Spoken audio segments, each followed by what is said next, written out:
Ativação profética. Com Miqueias Castrese, Ministério Beit Ahavá e Escola Hineni. Se conecte agora mesmo em mais uma palavra de poder de ativação profética, despertando a unidade de cada alma e desenvolvendo a consciência espiritual através da frequência do amor genuíno do Eterno.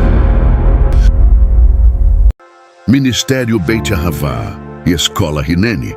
Seja bem-vindo a uma casa profética para o despertar da unidade do ser. Estamos desenvolvendo a consciência espiritual através da frequência do amor genuíno do Eterno.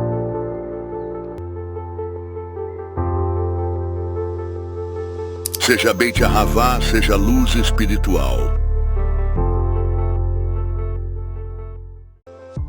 Seja um patrocinador voluntário dessa casa.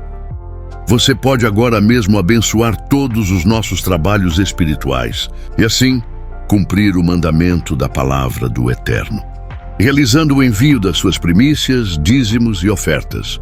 Use as chaves Pix ou as contas que aparecem na tela e também os demais modos de envios eletrônicos. Agradecemos por cada semente enviada e prosseguimos orando por cada vida. Que a Shalom do Eterno seja sobre a vida de cada primicista, dizimista e ofertante.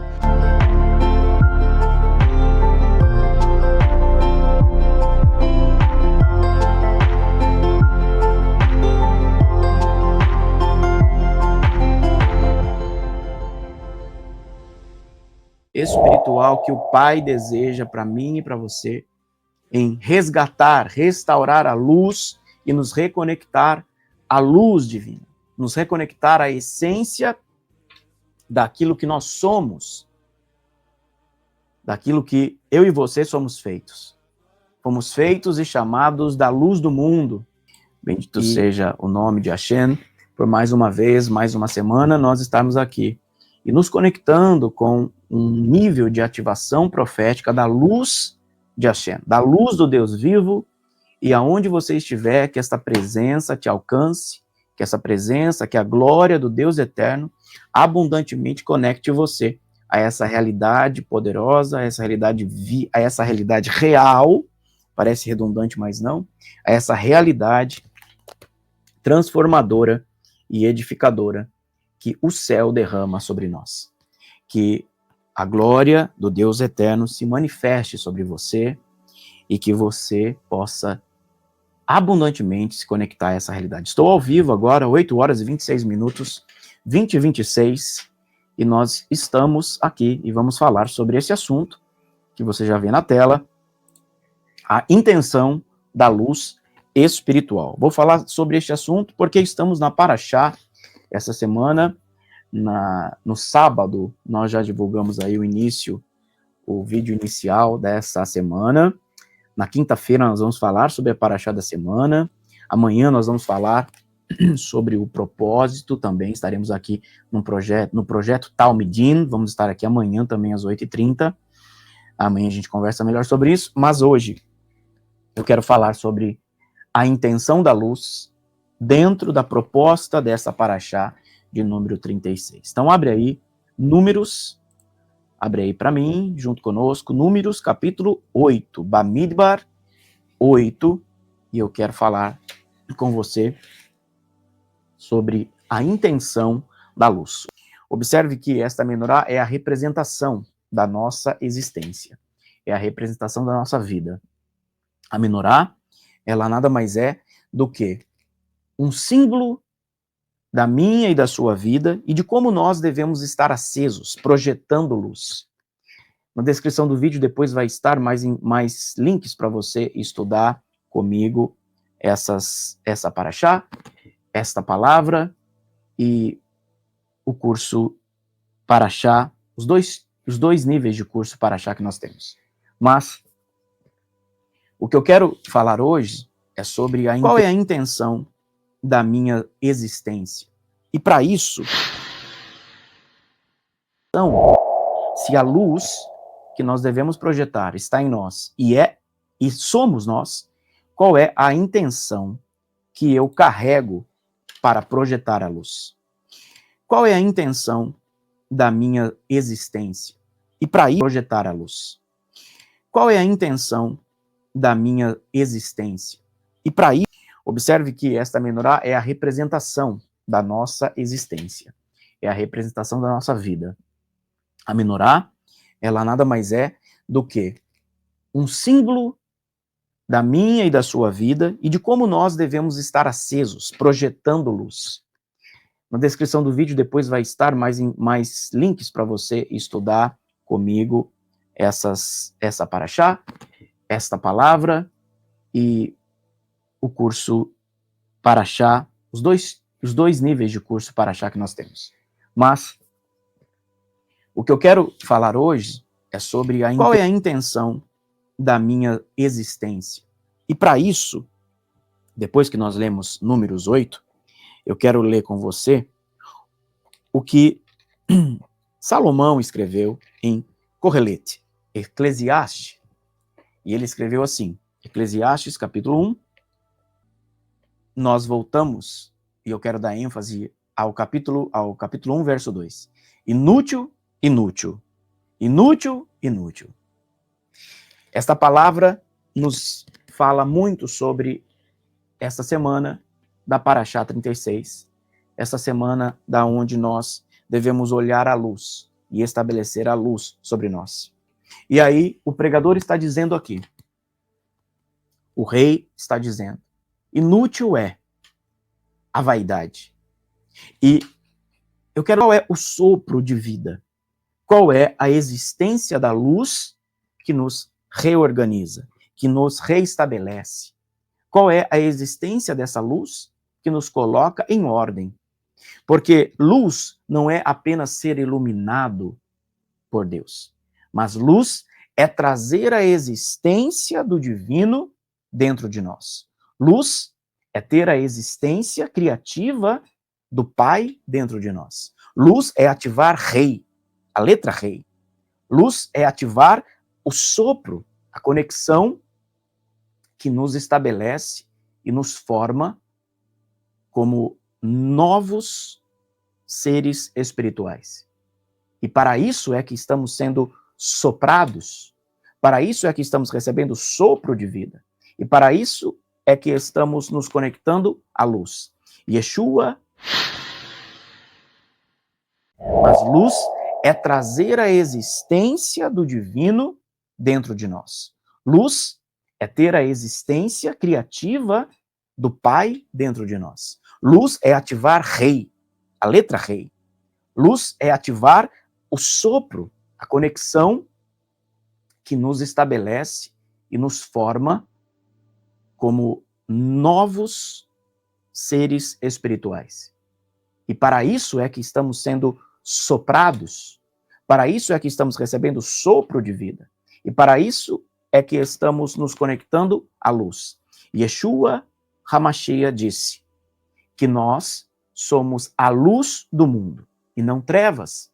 Portanto, tudo aquilo que eu e você observarmos interiormente, nós vamos manifestar do lado de fora.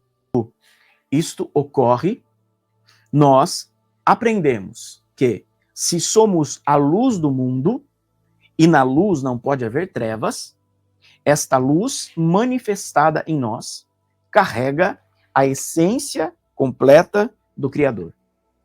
E aí, eu quero lembrar você no início de tudo, para a gente caminhar e entender o porquê da palavra. Caim e Abel. E quando eu projeto esta imagem aqui para você, você vê que nós vamos voltar à essência do primeiro casal de irmãos, da primeira geração pós a geração Adão e Eva. Vamos falar de dois irmãos, duas gerações, que carregam o quê?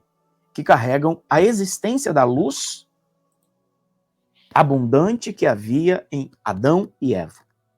E estes dois, responsáveis por trazer e manifestar agora na realidade a luz, nós observamos que Caim e Abel são antagônicos, são seres opostos, são energias de dualidade. Então, observe, mais uma vez aqui para você, Caim e Abel. A palavra em hebraico, você vê aí no meio da letra, Caim e Evel. Observe, então, que para que nós possamos entender e caminhar diante dessa realidade, nós temos que observar as duas energias opostas aqui, dentro da realidade de Caim e Abel. Quando nós observamos isso, olha essa sopro de vida que recebemos, não há lugar para ser governado humanamente, filosoficamente, moralmente, materialmente, mas é como uma fumaça, é como algo que passa. O amanhã, o hoje vai passar, e nós, como fumaça, nós seremos como um sopro rápido nesta existência, e quando menos esperarmos, poderemos não estar mais aqui. E enquanto nós não estivermos mais aqui, e quando nós não estivermos mais aqui, o que é que nós deixaremos como um legado? Com 14 anos de idade, o Eterno me disse algo. Eu tinha 14 para 15 anos de idade, e o Eterno me disse assim: eu vou te ensinar a construir um legado que as pessoas talvez não vejam, mas espiritualmente esse legado será construído na sua existência de alma. E eu disse na minha meninice ali, aos 14 anos de idade: como é isso, Senhor? E ele me disse: pergunte o nome das pessoas. Às vezes, preste atenção, nós achamos que para construir um legado, nós temos que construir grandes coisas, mas não. Às vezes, nós precisamos nos conectar aos sopros de vida que o Pai estabeleceu na Terra. Nós não caímos de balão, nós não chegamos aqui e não estamos operando e manifestando o reino do Pai a todo e qualquer direito. Mas há uma história construída. E ali, com 14, 15 anos, o Senhor me disse isso. Comece a perguntar o nome das pessoas. E ali, por muito tempo, em todo lugar aonde eu ia, e com quem eu me comunicava, primeiramente eu perguntava o nome das pessoas. Algumas pessoas que estavam comigo até achavam estranho isso. Ia no mercado, a moça ia atender lá. Qual é o seu nome? Fulano de tal. Oi, fulano de tal. Bom dia. Ia na farmácia. Qual é o seu nome? Né? Ou quando não tinha lá a descrição do nome da pessoa, eu já chamava direto. Fulano de tal. Isto é construir um legado. Quando você está no sinaleiro, no semáforo, né? Ali tá o menino vendendo pano de prato, tá o moço vendendo pano de goiaba. Como é que você se conecta a essa pessoa? Não é só dar um dinheiro para a pessoa que está pedindo, mas qual é o nome dessa pessoa? Qual é o sopro de alma que está encarnado e está ali materializado diante de você? Este sopro vem do coração de Deus. Este sopro, esta fumaça que vai passar, vem do coração de Deus. Então, Caim não pôde apresentar uma vida de sopro de vida. Caim não pôde se apresentar diante do Eterno com algo sublime, porque a energia que estamos aqui analisando na vida dele é uma energia densa, é uma energia que está solidificada, que está densificada. Por que Caim foi rejeitado e Abel foi aceito? Porque aprende a oferta de Caim a oferta de Abel foi mais agradável do que a oferta de Caim. Agora, qual é a medida? Qual é a medida desse nível de agradabilidade? Como medimos isso? Como é que estabelecemos? Quando entendermos quem é Caim e quem é Abel. Quem é Caim e quem é, olha aí na tela mais uma vez. Quando entendemos quem é, aqui. Quando entendermos quem é Caim e Evel. Quando entendermos isso, vamos entender a conexão da luz. Havia luz sobre Caim e Abel. Havia uma palavra sobre o nome, a existência de Abel, de Evel. Qual é esta palavra? De que ele precisaria saber governar a si entendendo que ele era como uma fumaça, alguém que ia passar rápido. E de fato ele foi morto. E de fato ele não pôde agarrar a matéria. Observe isso aqui, queridos. Observe essa interpretação. Que não se pode agarrar a matéria, nem muito menos governar. Isto, quando nós lemos que a vida é como um sopro, Tiago escreve isso, né? A vida é como um sopro, nós estamos entendendo e nos conectando que a nossa luz, e Yeshua diz que nós somos luz do mundo, que a nossa luz não se pode prender e estar presa diante de uma realidade materializada e materialmente desconectada da existência da luz. A luz, a velocidade da luz é extremamente alta. Então, olha só o próximo slide. A intenção da luz, olha só. Mais a ver aqui a diferença das duas energias, das duas pessoas, da existência de Caim e da existência de Evel. Olha quem era Caim. Caim é aquele que tá aí na tela, apegado ao ego, à matéria. Aquele que tem o ego muito grande. Aquele que é preso na matéria. Caim pode ser traduzido como possessão, como adquirir. Pode ser traduzido como possuir. E pode ser traduzido como lança. Olha quem é Caim. Caim é tudo aquilo que está apegado à matéria. Caim é tudo aquilo que está solidificado às naturezas mais densas da humanidade. Então, um ser, uma alma, Caim, é uma alma densa, é uma alma que está presa como lança que possui. Nós entendemos o porquê que Evel, foi e teve a sua existência geracional tão rápida. Porque ele carregava esta palavra. Ele carregava, sobre mim há um sopro de vida. Sobre mim há uma existência rápida, passageira. Há algo que não é denso. O que é então diante do meu Deus? Evel, vamos lá lembrar mais uma vez aqui, o que é Evel? Como fumaça, como sopro, que não se pode agarrar. Então, se Caim é matéria, olha só, Evel, o que é que o Salomão está escrevendo em Correlete, em Eclesiastes? Evel, inútil, vaidade. O que é Abel? Abel é aquilo que é passageiro, aquilo que é sopro, aquilo que tem entrega, aquilo que é efêmero, aquilo que é respiração, aquilo que é frágil e aquilo que vai passando. Observe isto aqui. A dualidade energética que nós observamos entre Caim e Abel, entre Caim e Evel. Essa dualidade faz a gente aprender que nós precisamos trazer uma oferta, que nós precisamos nos manifestar no mundo como um sopro de vida, como a luz que é como um sopro de vida.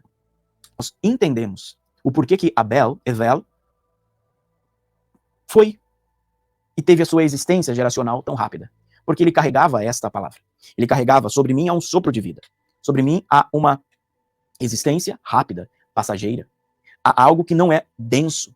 O que eu sou diante do meu Deus, o que o papai Adão e a mamãe Eva ensinaram e colocaram sobre mim, é que eu preciso, Abel está falando isso, tá? Alegoricamente. Eu preciso mostrar à humanidade de que eu sou passageiro. Obviamente, motivado pela dualidade energética do ego, da matéria, ele foi assassinado. Então, quando Caim assassina Abel, está e é uma representação do ego assassinando a existência da sua alma.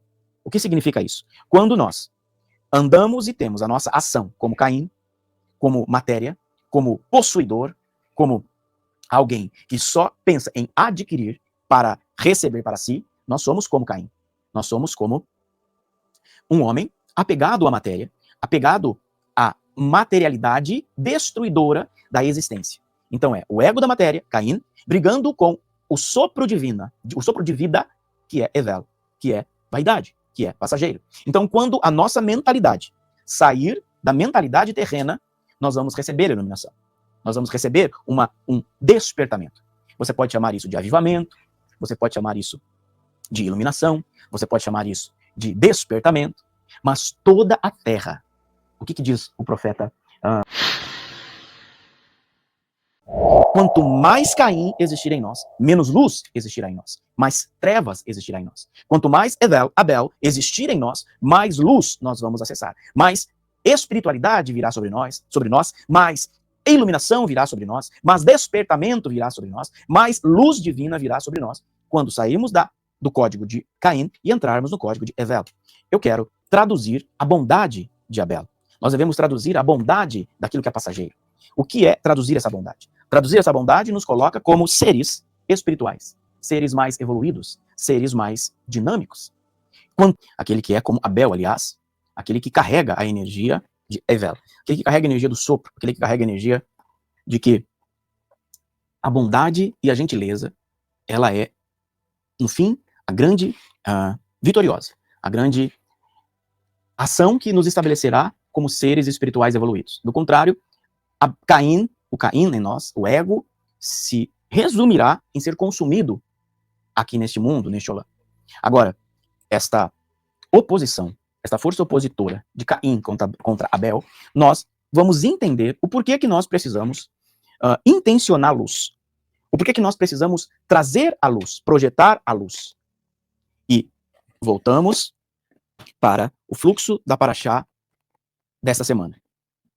Olha o que diz a Parashá dessa semana. Números 8. Adonai disse a Moshe, fale a Harão, quando você acender as lâmpadas, as 7 lâmpadas devem projetar a luz para frente, diante da menorá.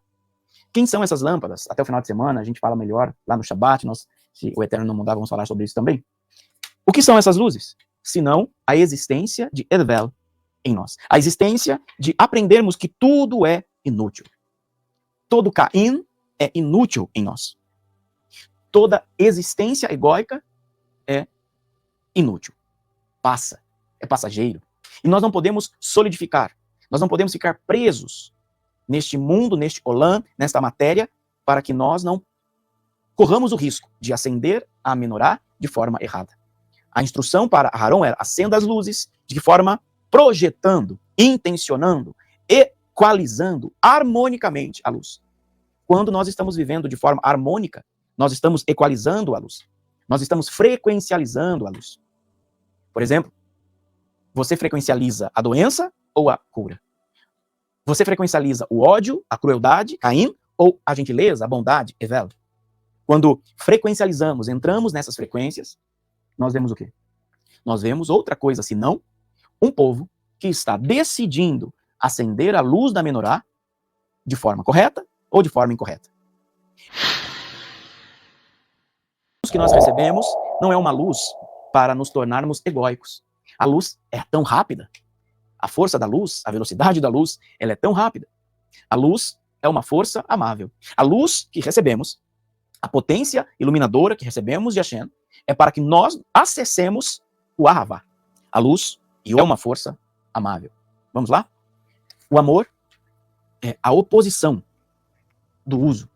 O amor é o fator de oposição àquilo que nós usamos apenas. A luz é uma força amável. Por quê? Porque a luz, ela não está para que nós apenas usemos as pessoas. A luz, Yosef acessou a luz em todo o seu processo e se tornou uma pessoa amável, construidora. Davi, através dos Salmos, acessou a luz e escreveu lindas canções. Se tornou uma pessoa amável. Pedro, o apóstolo Pedro, era tão duro no início, mas depois de todo o amor, de toda a experiência, de toda a vida ministerial, emocional, que manteve com Yeshua, se tornou uma pessoa amável. Shaul, Rachalia, o apóstolo Paulo, duro, sisudo, debatedor, depois que encontrou com a luz, ele se tornou uma pessoa amável, que sabia se colocar e se posicionar em amor. O amor, ele nos faz ser compassivo. O amor nos faz ser calmos. O amor nos faz ser mediadores, acessando aquilo que é luz. Toda força de ódio é opositora ao amor. E essa força de ódio, ela vai acionar gatilhos emocionais destruidores, da qual a sua alma caída, o Caim, falou mais alto do que a sua alma Abel, Evel. Então, quando fomos chamados para estarmos diante de Hashem como um sopro de vida, fomos chamados, na verdade, para estarmos diante de Deus como Abel, sublimes, mais elevados. E foi colocado diante de nós a realidade Caim e a realidade Evel, Abel. Qual é que escolhemos? Escolhemos ser densos, egóicos, raivosos, possuidores, permissivos, rancorosos, iracundos, ou escolhemos ser Evel, passageiros, abundantes, efêmeros, sublimes, espirituais, iluminados, despertos e avivados. Esses são os caminhos de luz que estão e estarão na nossa frente eternamente. Por quê? Porque o primeiro mandamento, a primeira palavra que eu liberei aqui para você, a luz é uma força amável. Vamos mais uma vez? A luz é uma força. A palavra dura coisa é recalcitrares contra os aguilhões. Isso significa que não é sábio você lutar contra a luz. Não é sábio você lutar contra o propósito divino que o Pai estabeleceu em você. Não é sábio. Dura coisa é recalcitrares. Ou seja, dura coisa é lutar contra a força de criação que o Pai estabeleceu em você. Por quê? Vamos passar mais uma vez. 26, verso 13 a 15. Ao meio-dia, ó rei, indo eu caminhar fora, vi uma luz do céu, mais resplandecente que o sol, que brilhou ao redor de mim e dos que iam comigo.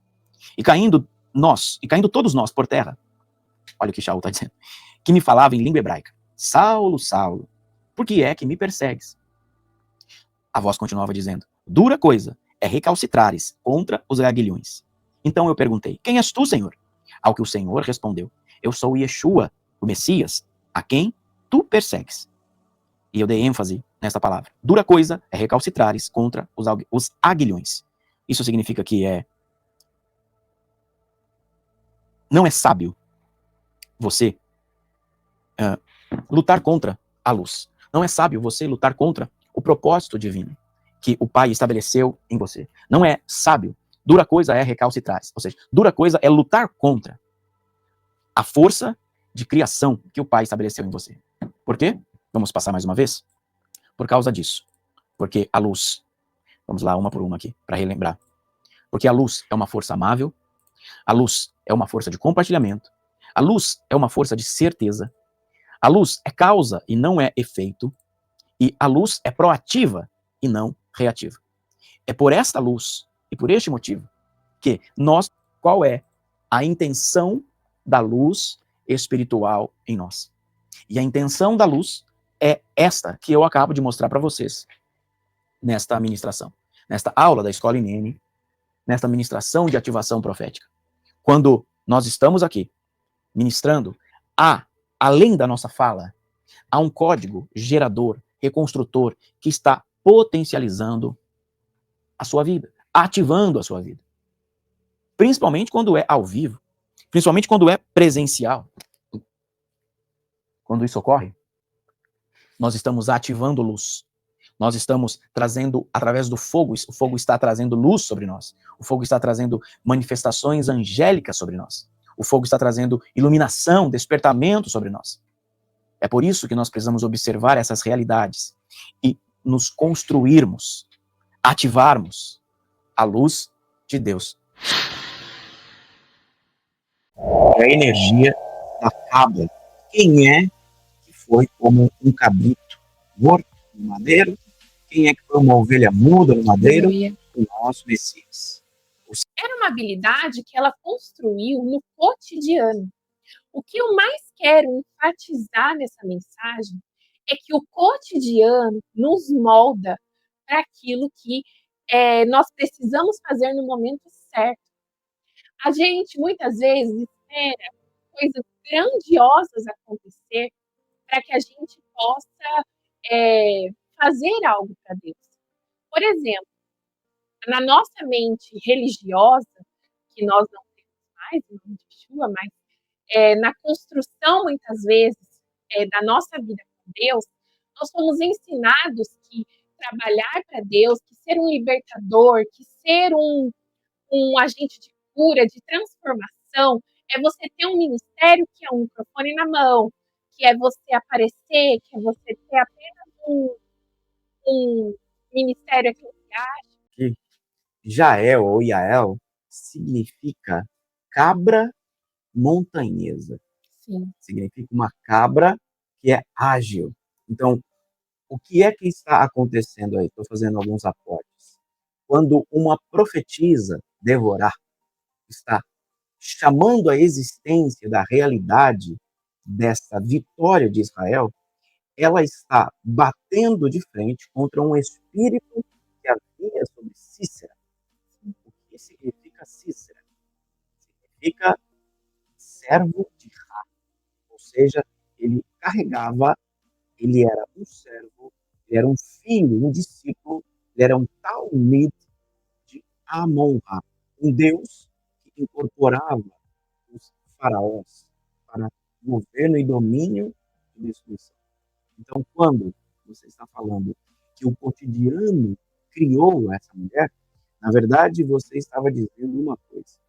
É, as boas novas, a construção da realidade de Deus na nossa vida é feita fora do ativismo religioso. É feita fora da, do pragmatismo da religião.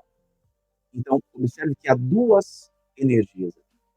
A energia de Ra, de um Deus destruidor, e a energia da cabra. Quem é que foi como um cabrito morto no madeiro? Quem é que foi uma ovelha muda no madeiro? O nosso Messias. Ou seja, Jael está sendo uma sombra da virtude do Mashiach para destruir a má virtude do Egito. Mais uma vez. Que diz assim: é melhor você estar preparado e nunca ter uma oportunidade do que você ter uma oportunidade e não estar preparado. É melhor que você passe anos se preparando e tenha apenas uma chance de agir do que você ter uma chance de agir e não ter nada de preparado. Nós esperamos muitas vezes que as coisas aconteçam para que a gente aja, para que a gente se prepare, para que a gente avance, para que a gente tenha ali uma ação libertadora. Mas a questão é que tem que ser o contrário. Primeiro, nós precisamos ter a essência, carregar na nossa essência essa preparação diária, para depois agirmos, para depois despontarmos. Deixa eu comentar algo aqui. A Bíblia diz que ela tem manta, que ela tem coberta, e que quando Cícera entra dentro da tenda, o que acontece? Ela cobre ele com a manta. Observe aqui o verso 18. 18. Estou com você. Por favor, me dê-me um pouco. Não, 18. Já saiu. Então ele foi com ela à sua tenda e ela o cobriu com uma manta. E depois ela dá leite para ele. Ela também dá manteiga ou coalho para ele. Você vai abordar esse assunto que depois eu posso falar. Pode falar. Não, mas eu quero falar neste momento você tem manta? Olha lá, pastor, na câmera para mim. Isso, para ficar bonito no ar. Isso. Você tem manta? Você tem uma coberta? Para que você tenha uma coberta, você precisa ter uma tenda. E para você ter tenda, você precisa ter estaca. Você precisa ter cobertura. Só tem tenda, só tem uma manta, quem tem tenda.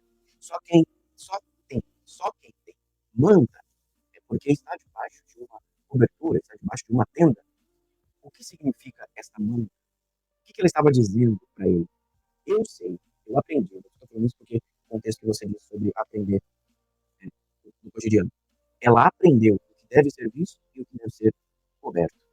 Ela aprendeu o que deve ser visto pelos demais e o que ela deve se privar, o que ela deve proteger, o que ela deve amar. Ela estava recebendo ele. Mas tem um código que ela falou com ele e ele não percebeu. Na medida do que ela ofereceu na mesa para ele, ela estava falando. Então, ela tem uma manta e o cobre, mas essa cobertura trazia sobre ele justiça, e não uma proteção, não um esconderijo, mas trazia uma justiça divina. Então, primeira conexão que eu quero fazer é sobre isso. Você tem uma manta, você tem cobertura, você tem um manto que te cobre, porque este manto que te cobre faz com que você saiba o que deve ser protegido ou o que não deve ser protegido. Obviamente. Quais são as estacas que temos? Estacas da lealdade, estacas da fidelidade, estacas da proteção, estacas do ahavá, do amor, estacas da fé, da emuná, estacas da bitachon, da confiança absoluta de que a nossa cobertura está ali bem firmada. simplesmente viu a oportunidade, viu que estava coberta, viu que estava respaldada pelo Senhor e falou: é agora, eu vou agir, eu vou entrar e vou matar esse homem. Ela fez o que deveria ser feito. Ela usou duas ferramentas aí, base, que nós devemos prestar atenção. A primeira ferramenta, o martelo. E a segunda ferramenta, a estaca. Vamos falar da estaca? Você está falando aí sobre a condição da pessoa no dia a dia. A estaca representa a confiança na soberania do Eterno. A estaca era aqueles pregos grandes, assim, de 20, 30 centímetros para mais, que eram batidos no chão para segurar as coberturas. Então, se a cobertura da tenda, se o manto representa a cobertura, como é que nós estamos fixos debaixo do manto que nos cobre? Como é que estamos? Quais são as estacas que temos? Estacas na lealdade, estacas na fidelidade, estacas da proteção, estacas do arravá, do amor, estacas da fé, da emuná, estacas da bitachon, da confiança absoluta de que a nossa cobertura está ali bem firmada. Agora, preste atenção. Ela pega a confiança dela, observe isso, ela pega a confiança, a estaca, e ela vai usar um martelo. O que é o martelo? O martelo é a própria palavra de Deus. Observe que ela está com a confiança numa mão e a palavra na outra mão. As coisas não operam mediante a crueldade das pessoas. Ontem falamos de crueldade na administração. As coisas não operam na crueldade. Ela não está sendo cruel. Ela não está sendo cruel. Você vai falar do leite, não? Pode falar. Não, você vai falar depois. Não, pode falar. Não, eu vou deixar esse meu contexto, depois eu fico. Eu estou falando porque você está dando uma base discipular. Eu estou aqui trazendo um aporte sobre isso.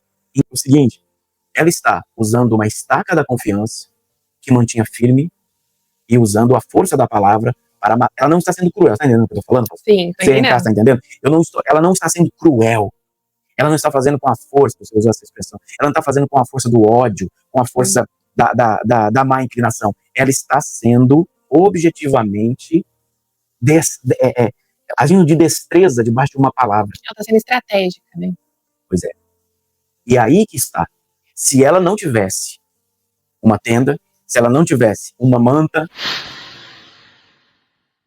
ele pediu água e ela lhe deu leite. Em uma tigela elegante, ela lhe trouxe, como está na sua versão aí, na minha está coalho. Ou manteiga, né? Ou manteiga. Observe uma coisa, pega isso. A pessoa era servida de água, azeite, churrasco e lentilha. Esta era a alimentação base de honraria alguém. Ainda mais um homem líder. O que ela serviu? Leite. E no capítulo 5, 25, depois pediu água e ela lhe deu leite. Em uma tigela elegante, ela lhe trouxe, como está na sua versão aí, na minha está coalho. Ou manteiga, né? Ou manteiga. Observe uma coisa aqui, pega isso, pastor. Ela está servindo leite. Qual que é o símbolo de leite na Bíblia, gente? Leite fala de provisão. Leite fala do quê? Leite fala de abundância. Então, quando ele recebe leite dela, ele está lendo uma coisa. Olha, o meu Deus trouxe abundância na minha guerra. Mas ela colocou na mesa leite coalhado. Ela colocou na mesa manteiga. Não se serve manteiga, não se serve coalho para ninguém que está chegando na guerra. Se serve lentilha, churrasco, água e óleo. Sabe o que ele estava dizendo? Vamos para Kabbalah? Leite na Kabbalah é chesed. Mas ela estava dizendo uma coisa. Eu estou te dando cobertura, eu estou te dando proteção. Mas o leite vai azedar. Fala de uma forma bem simples. O leite vai azedar. Você não vai ver, mas a Gevurá virá sobre você. A estaca virá sobre você. Foi o que ela fez. Este é o jogo. Pegou aí, pastor? Sim. Este é o jogo de energia para a vitória de Israel que essa mulher está operando. Ela entrega leite quando deveria entregar água. Ela está dizendo, recebo você na minha tenda com amor, mas eu coloco o limite, cobrindo você com a minha manta, debaixo da minha cobertura. E eu vou usar a palavra de Deus que tem na minha boca e pegar a confiança da estaca e vou aplicar Gevurá sobre você. Não porque eu sou iracunda, não porque eu estou com ódio ou raiva, mas porque o Deus de Israel manda operar em você justiça e juízo. É isto que ele está falando com este homem. Toma leite, querido, mas o leite vai coalhar. A abundância que você imaginou que ia retirar do povo de Deus, que na verdade vai retirar, somos nós de vocês. E os despojos que Cícera esperava levar, quem permaneceu com eles, foi o povo de Israel. Percebe isso? Então, quando ela serve leite, ele está dizendo, eu estou recebendo você em amor, mas o leite vai coalhar. Posicionada para avançar. E não só ela avançou, todo o povo avançou. Todo o povo. Uma característica muito forte de todo libertador é que não acontece só na vida dele. Não é só para ele. Ele não faz as coisas só para ele. Você pode ver que tudo que acontece na vida dele, todas as ações dele, é um avanço coletivo. É um avanço para o povo. Olha isso, gente. O Senhor escolhe. Muita gente, quando ele separa, ele faz acontecer. Olha o que diz, volta um pouquinho, capítulo 5, versículo 24. Jael será bendita mais do que todas as mulheres. A esposa de Eber, o queneu, será bendita mais do que qualquer mulher das tendas. Olha isso. Esse é o cântico de Débora após essa vitória. Porque aí Jael, depois que ela mata, que ela crava aquela estaca na cabeça de Císera, aí ela vai falar com Baraque. Ela chama Baraque, ela encontra Baraque e diz assim, olha, o homem que você estava procurando, vem ver o que eu fiz. Vem ver. Ele já está morto. Tenho certeza que nessa hora Baraque se lembra da profecia de Deborah. Adonai entregará Císera na mão de uma mulher. Talvez ele olhe para Jael desacreditado, seja Jael, seja aquela mulher. Mas a Shem já tinha escolhido, o Eterno já tinha olhado, já tinha escolhido Jael. E depois Débora vai dizer, Jael era você. Você será bendita mais do que todas as mulheres. Não porque ela tinha uma posição, não porque ela tinha honraria pelos seus próprios feitos, mas porque ela foi escolhida e estava ali com o coração preparado. Ela estava posicionada, usando o título da mensagem. Ela estava posicionada para avançar. E não só ela avançou, todo o povo avançou. Todo o povo. Uma característica muito forte de todo libertador é que não acontece só na vida dele. Não é só para ele. Ele não faz as coisas só para ele. Você pode ver que tudo que acontece na vida dele, todas as ações dele, é um avanço coletivo. É um avanço para o povo. Olha isso, gente. Muita gente se diz tanta coisa, mas olha os frutos. Os frutos de um libertador nunca vai abranger só ali a vida dele, a tenda dele, a casa dele. Não. Dentro da tenda daquela mulher, debaixo do manto daquela mulher, morreu o inimigo de Israel. O avanço não foi só para ela. Inclusive, o rei de Císera tinha paz com o marido dela. Mas ela era uma libertadora nata. Ela carregava no seu nome. Ela era uma cabrita montanhosa. Ela era uma cabrita selvagem. Ela não se contentava com a paz dos homens. Enquanto os homens são elétricos, as mulheres, enquanto o masculino é elétrico, o feminino é magnético, que atrai a construção de uma geração. O feminino e o masculino são forças espirituais que todos nós carregamos. O divino masculino com o divino feminino. E estas forças estão representadas aqui. O divino masculino, destruidor, o perturbador de Císera, está se contrapondo contra a força masculina em Israel. E ali nasce o divino feminino.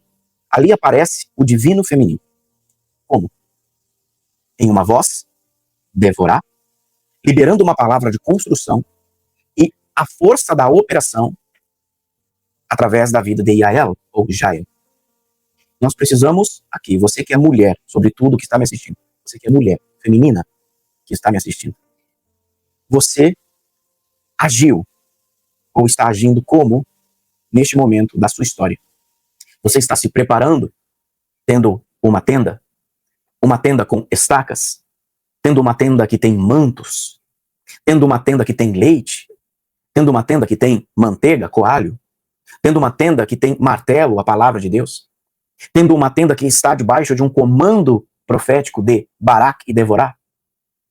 Se você é esta mulher de operação, você está protegendo Israel. Você não está protegendo só a sua casa. Você não está protegendo só o seu bem-estar. Você não está só protegendo ou fazendo, abre aspas, o seu. Mas você está olhando para a força construtora, a energia construtora poderosa que carrega a mulher. As mulheres, ou a energia feminina, é uma energia magnética, que atrai para si a construção. Enquanto os homens são elétricos, as mulheres, enquanto o masculino é elétrico, o feminino é magnético, que atrai a construção de uma geração.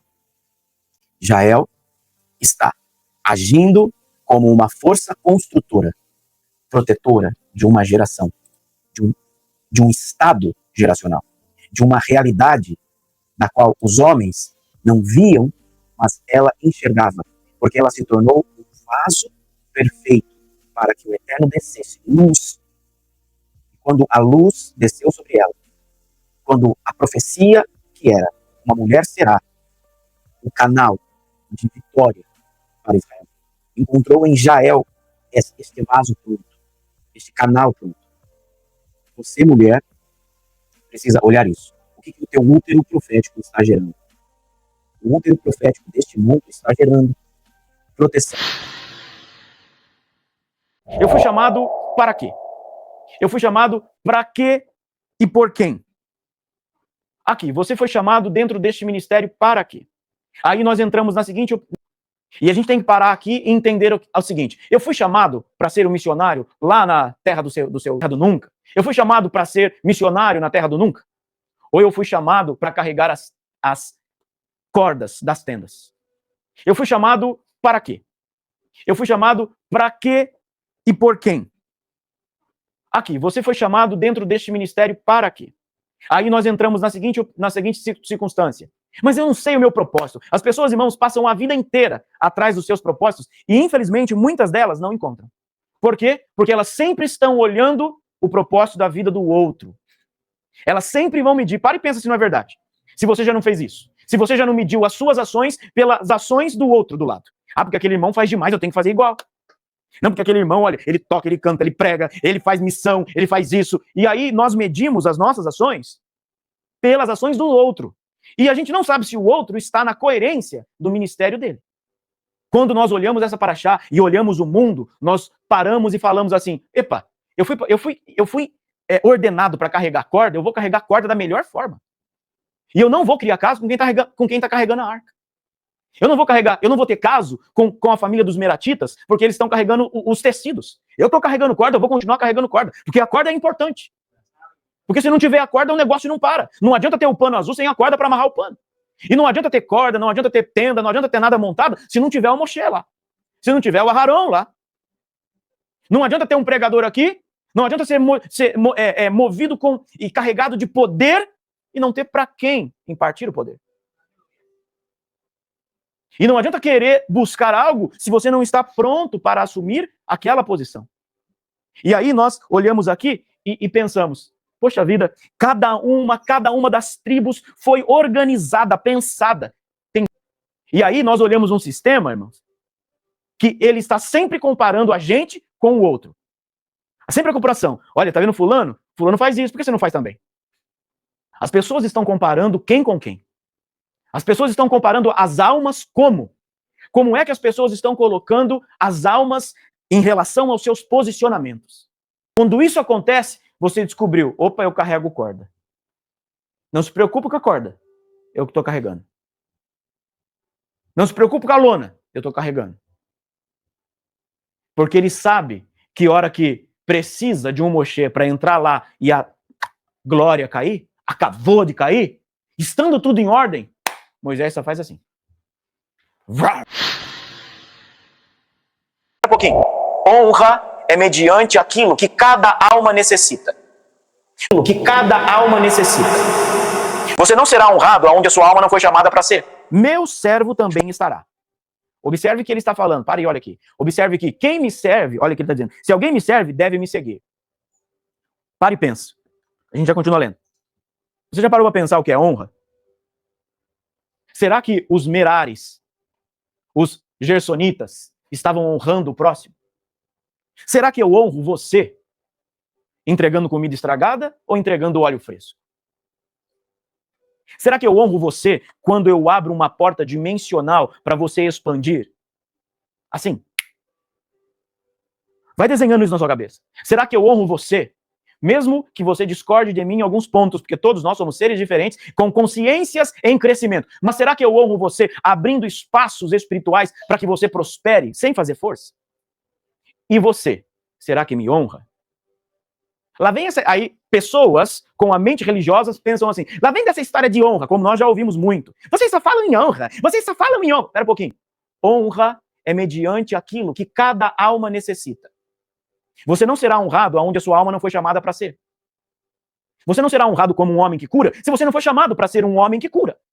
Você não será honrado aqui no púlpito se você não foi chamado para ministrar. Você não será honrado como um grande empresário se você foi chamado para ser um carregador de corda que ninguém vê. Mas o empresário, o Moshe, o povo, está dentro de uma tenda que se faltar uma corda, a tenda não para. E a hora que a corda desaparece, alguém vai falar, quem não amarrou essa tenda? Será que a gente está deixando as cordas desamarradas só por causa do nosso ego não tratado? Será que nós estamos espizinhando? Uma palavra antiga essa, né? Mas é ouvida da minha bisavó. Será que a gente está espizinhando alguém só para a gente ser notado? Não vou fazer isso de propósito, só para eu ser notado. Ou eu vou deixar de estar só para eu ser notado. E Yeshua está dizendo isso. Se alguém me serve, deve me seguir. Agora, continua lendo aqui. E onde estou, meu servo também estará. Meu pai honrará a quem me serve. Observe isso, querido. A honra grave isso. Daqui mais algumas para-chutes, eu vou falar sobre a honra do lugar errado. Se prepare que eu vou falar sobre isso em uma das aulas que eu vou ainda ministrar para vocês. Mas eu vou falar da honra no lugar certo aqui. A honra está para aqueles que decidiram olhar o Mishkan e não deixar as cordas de lado. Quando nós olhamos o Mishkan e dizemos assim, opa, o meu papel é carregar corda. Mas eu não concordo com você, apóstolo. Mas não interessa se eu concordo ou não. O que interessa é que eu estou carregando corda. E o meu pai, o nosso pai, vai nos honrar quando a corda estiver lá. Então, se você aqui não morrer pouquinho junto comigo, não produzimos. Se você aqui ficar com os seus ideais e não pegar o ideal do coletivo, nós não unificamos. E é isso que é o sistema. Cada um vivendo os seus mundinhos, cada um preocupado com a sua história, cada um preocupado com a sua realidade, quando o todo precisa de um aporte. Quero lembrar você de uma coisa. Você está carregando a sua corda para amarrar a tenda? Se você tiver, a gente tem que quebrar a nossa mente vã e religiosa em condenar pessoas, ações e atitudes e não entender o contexto da qual Deus colocou aquela pessoa ali. Quando nós entramos no vai que me disse do outro, nós saímos da nossa posição por condenar o outro na medida do terceiro e não do próprio. Com todo respeito às irmãs aqui. Mas vocês têm o poder de construir ou de destruir qualquer coisa assim. Tem épocas que a mulher entra na vida de uma situação de um homem e levanta esse homem. E tem horas que mulheres entram na vida de homens, e quando eu falo mulher e homem, eu estou falando de polaridades, não necessariamente sexo, que destroem as coisas. Você quer ser conhecida como mulher? Como uma mulher sábia que edifica ou como a rixosa? E aí eu volto para João quando Yeshua disse, se o pequeno grão de trigo não morrer, não produz. Então se você aqui não morrer pouquinho junto comigo, não produzimos. Se você aqui ficar com os seus ideais e não pegar o ideal do coletivo, nós não unificamos. E aí cada um vai viver, e é isso que é o sistema, cada um vivendo os seus mundinhos, cada um preocupado com a sua história, cada um preocupado com a sua realidade, quando o todo precisa de um aporte financeiro, emocional, energético, espiritual. E cada um preocupado com os seus mundinhos. É por isso, porque a energia puxa a mesma. Você já se sentiu, deixa eu usar a expressão correta, você já se sentiu inútil por receber algo que você não merecia? Eu não estou falando aqui da salvação, tá? Porque todos nós éramos indignos e fomos salvos pelos méritos de Yeshua. Amém? Ok. O que você recebeu, que você não merecia, mas recebeu. Você já ouviu aquela expressão, e você já, com certeza já ouviu, dinheiro fácil, vai? Fácil. Isso é o ponto da vergonha. Por quê? Sem a gente pensar, inconscientemente, quando você recebe algo, observe, quando você recebe algo sem os méritos do seu trabalho, inconscientemente você quer consumir aquilo. Você não guarda. Nós não guardamos, porque nós somos egóicos. Então nós queremos mostrar que nós temos aquilo. Mas esquecemos que temos aquilo, seja o que for, não pelos nossos méritos, mas pelos méritos de alguém que nós fomos irresponsáveis de honrar. Por que é que Sansão fez o jogo com a Dalila e com os camaradas? Ah, se fizer isso eu perco a força. Se fizer aquilo eu perco a força. Por quê? Porque ele recebeu algo divino que foi de graça. Ele recebeu um comando. Você é um homem sol. Você é um homem que vai carregar a energia do sol. Você é um homem equilibrado. Ele não fez força para isso. Quem fez a força é...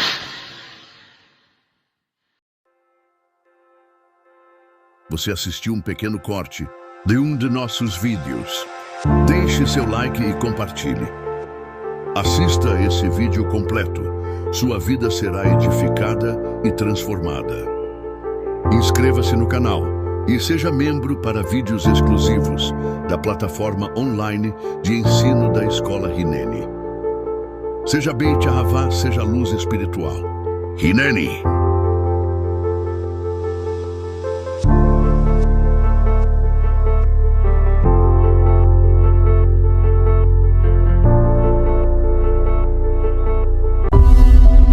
Ativação profética. Com Miqueias Castrese.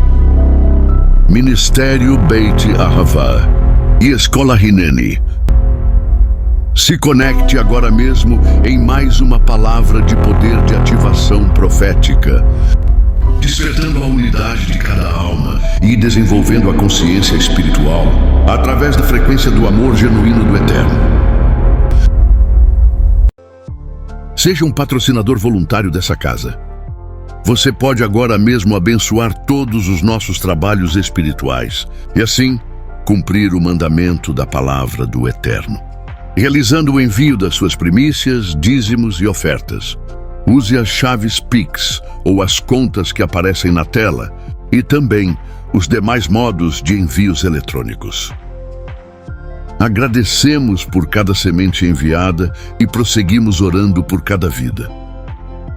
Que a Shalom do Eterno seja sobre a vida de cada primicista, dizimista e ofertante.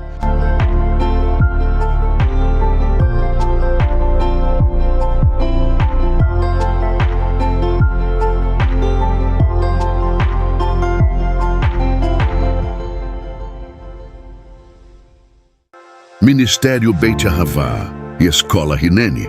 Seja bem-vindo a uma casa profética para o despertar da unidade do ser. Estamos desenvolvendo a consciência espiritual através da frequência do amor genuíno do Eterno.